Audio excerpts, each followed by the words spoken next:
사랑하는 CTS 시청자 여러분, 안녕하십니까? 예정교회를 섬기고 있는 설동훈 목사입니다. 1970년대에서 80년대 우리나라는 불같은 성령운동이 일어났습니다. 6.25 전쟁 후 삶의 절망 가운데 있는 우리 민족에게 예수 복음의 희망의 메시지가 전파되었고, 이 복음을 전달받은 사람들은 회개하고 예수님을 구주로 믿어 구원받은 기쁨으로 살았습니다. 또 천국을 소망하며 믿음으로 살기로 결단하고 기도하는 가운데 성령의 충만함을 받고 감사하는 가운데 살면서 전도에 힘썼습니다. 그 결과 우리나라는 하나님의 복을 받아 잘 사는 나라가 되었고 1천만 기독교인이 생기게 된 것입니다.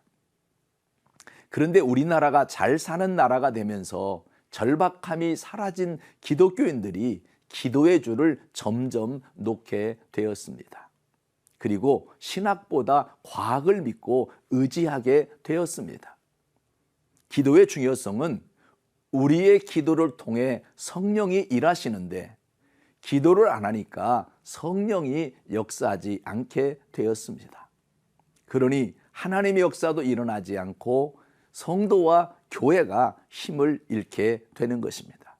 교회 역사는 그야말로 성령의 역사요, 성령 체험 후 성령의 능력으로 사역하는 역사입니다. 이 일이 현대를 살아가는 우리 성도들에게 다시 나타나야 하는 숙제입니다. 그 내용을 살펴보며 다시 주의 도를 배우다라는 주제로 은혜 받기를 원합니다. 첫째로 성도의 성령 체험을 말씀드리면, 초대교회 성도로서 강한 성령 체험을 하고 예수님의 사역을 기쁨으로 감당한 사람은 빌립입니다. 빌립은 여러분들도 잘 알지만 집사의 직분을 가진 자였습니다. 빌립이 사마리아에 가서 예수 그리스도를 전도하니 많은 사람에게 붙었던 귀신이 소리치며 나가고, 많은 절름발이와 걷지 못하던 자가 나음을 받아 그 성의 기쁨이 충만했다고 성경은 말합니다. 사도행전을 보면 빌립이 사마리아에 가서 복음을 증거할 때 구원을 구하니까 구원받는 사람이 생기고, 귀신을 내어 쫓으니까 귀신이 쫓겨 나갔습니다. 병 고쳐지기를 기도하니까 병 고침을 받았습니다. 그러나 성령을 구하지 않았기에 성령이 임하지 않았습니다. 그러나 베드로와 요한이 그곳에 와서 성령 받기를 하나님께 기도하며 그 성에 성령이 임하기 시작한 것입니다. 그래서 중요한 것은 우리 성도들은 성령은 구해야 한다는 사실입니다.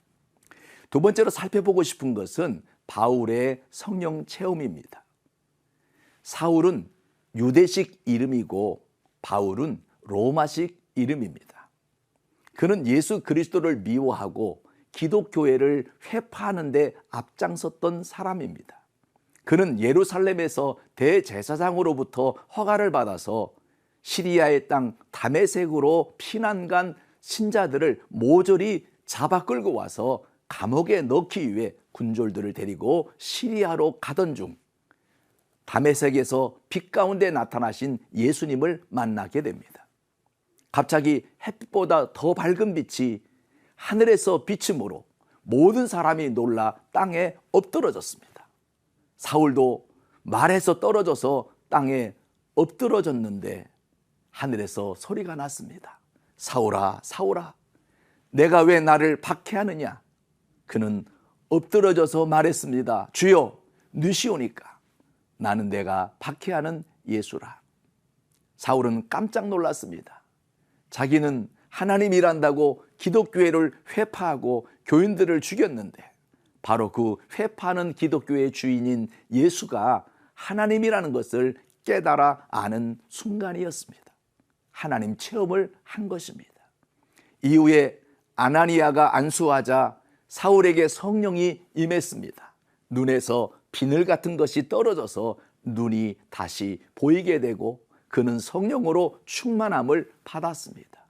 그 후로 유대식 이름인 사울이라는 이름은 거의 사용하지 않고 로마식 이름인 바울로 이름을 바꾸어 부르며 이방인을 위해 복음을 전하게 되었습니다.